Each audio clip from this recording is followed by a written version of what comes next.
Welcome back to my channel. আমি অনেক দিন পর আবার চলে এসেছি তোমাদের সাথে ভিডিও শেয়ার করার জন্য। তো আজকে ভাবলাম একটা ব্লগ শ্যুট করা যেতে পারে, তার জন্যই আজকের এই ভিডিওটা।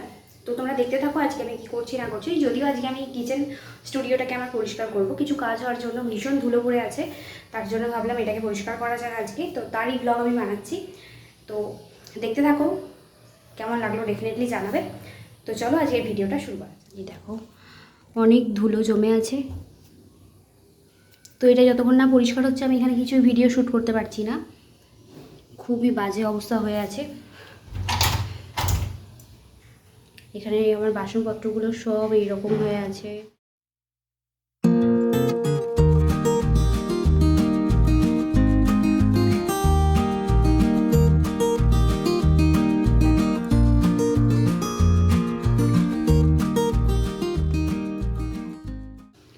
বেশিরভাগ সময় আমি ইন্ডাকশানেই শ্যুট করি, মানে উপরে আমার গ্যাস স্টোভ কিছুই নেই, তো সেজন্য আমি বেশিরভাগ সময় ইন্ডাকশানেই আমি শ্যুট করে নিই।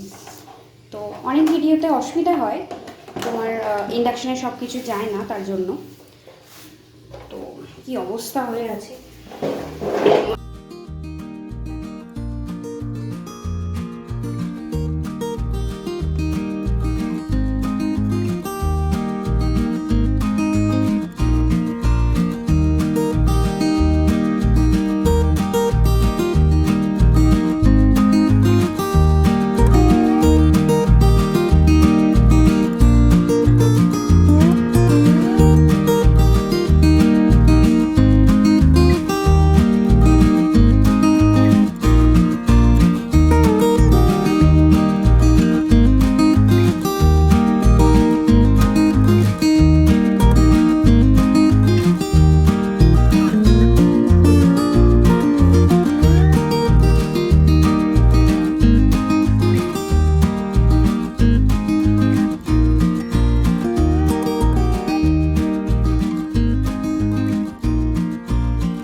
এখানে দেখতে পাচ্ছ পুরো একদম একটা গামলা ভর্তি হয়ে গেছে, এগুলো সব আমাকে মাজতে হবে।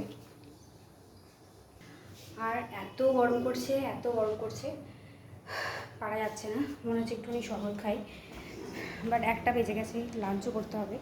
তো একটুখানি হাওয়া খেয়ে নিই, দেন আবার স্টার্ট করবো। ভীষণ গরম লাগছে।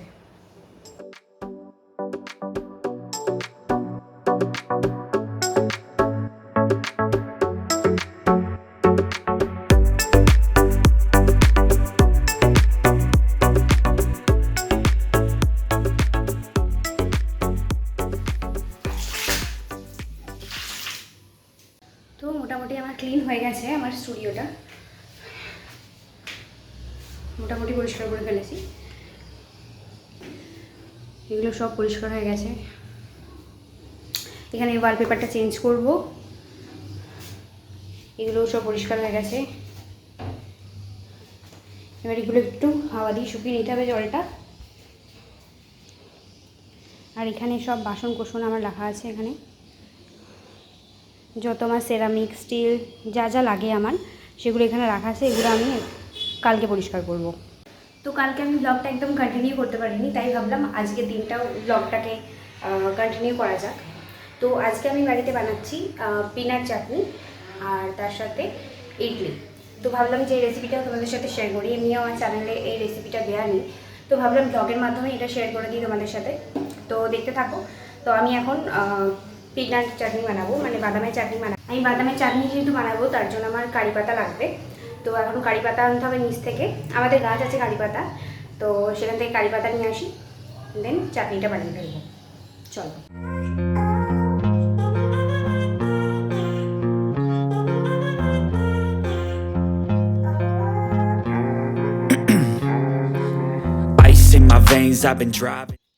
এখানে আমি কারি পাতা নিয়ে চলে এসেছি, আর এখানে নিয়ে এসেছি বাদাম। এখানে আমি বাদামটাকে কড়াই বসিয়ে দিয়েছি, এটাকে আমরা ড্রাই রোস্ট করে নেব।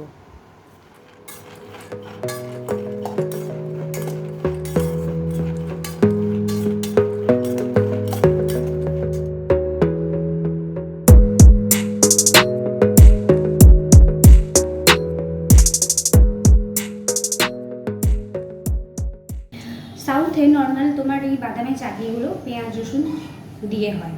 তো আমি যেটা আজকে বানাচ্ছি এটাতে কোনো পেঁয়াজ রসুন থাকবে না, বাট টেস্টে কোনো কম্প্রোমাইজ হবে না। তোমরা যারা আমার ভিডিওটা দেখছো তারা যদি রেসিপিটা ট্রাই করো তখন আমাকে তোমরা কমেন্টে জানিও যে টেস্টে কোনো কিছু ডিফারেন্স আছে নাকি, মানে কোনো খেতে খারাপ লাগছে বা কিছু।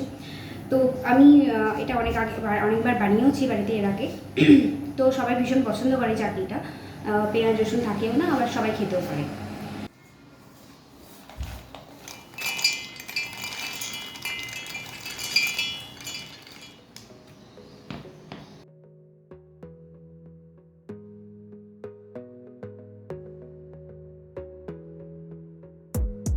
এবার আমি এর মধ্যে জল দিয়ে দিচ্ছি,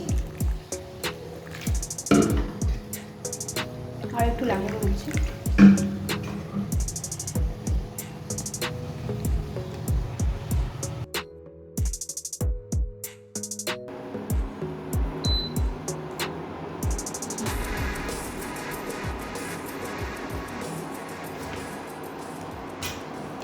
আমি কড়াইয়ে সাদা তেল দিয়ে দিয়েছি। এবারে এর মধ্যে দেবো অল্প একটু কলাইয়ের ডাল, একটুখানি কালো সর্ষে, দুটো শুকনো লঙ্কা,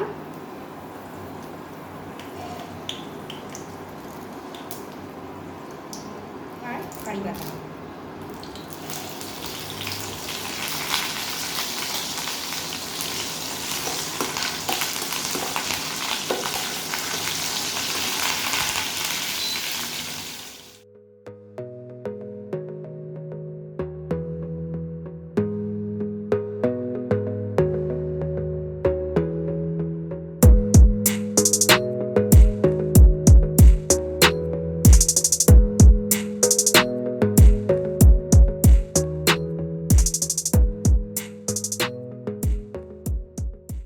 কড়াইতে বাদামের পেস্টটা দেওয়ার পর এটাকে কন্টিনিউ নাড়াতে হবে, নাহলে তলায় লেগে যেতে পারে।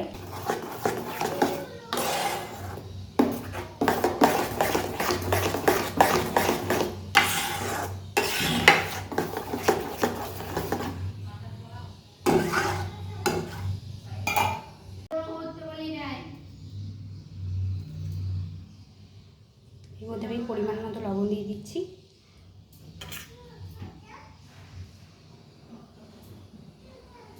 বাদামের চাটনিটা একদম রেডি হয়ে গেছে।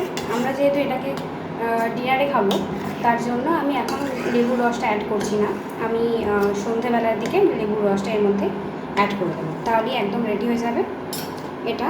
এবার একটা জায়গায় আমরা ঢেলে নেব।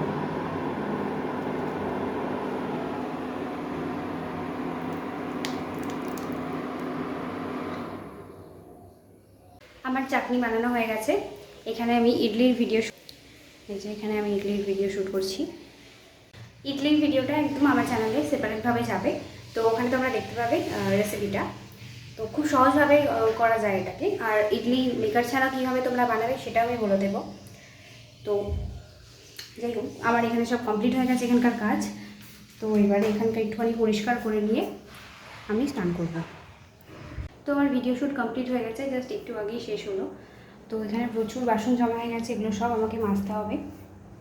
তো আজকের মতো ব্লগটা এখানেই থাকলো। আর ইডলির রেসিপি তোমরা আলাদা করে আমি চ্যানেলে পোস্ট করে দেবো, ওখান থেকে দেখতে পাবে। তো আজকের জন্য এইটুকুই, দেখা হবে অন্য কোনো ভিডিওতে।